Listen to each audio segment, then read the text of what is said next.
morning po mga kagigil, ano? Start muna tayo by frying our bangus. Ayan. Ayan, luto na po, no? Tapos set aside muna natin yung mga bangus natin. From the same pan, mga kagigil. Magigil na tayong bawang sibuyas. Ay, ang bango. Ang bawang sibuyas. Ayan. Bango. And then, add na natin ating kamatis. Maraming kamatis, ano? Kasi, ang lulutuin natin is sarsyadong bangus. Lutuing maigi yung kamatis natin, ano? Kailangan nyo nadudurog na siya talaga. Okay. Ayan. Luto na yung kamatis natin, ano? Maglalagay tayong konting tubig. Konti lang naman. Ayan.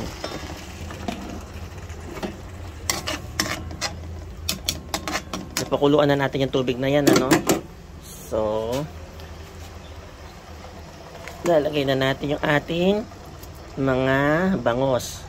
Ayan.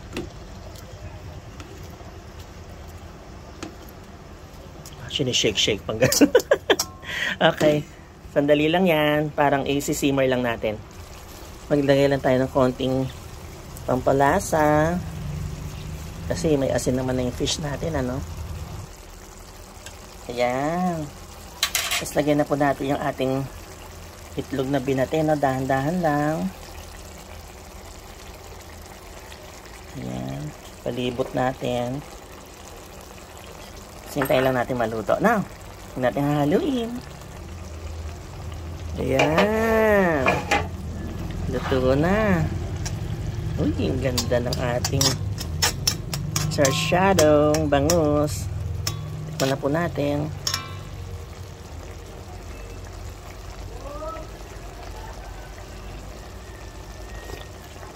Oh, may sarap! Mga kagigil ng sarap. Yan, kain na po tayo.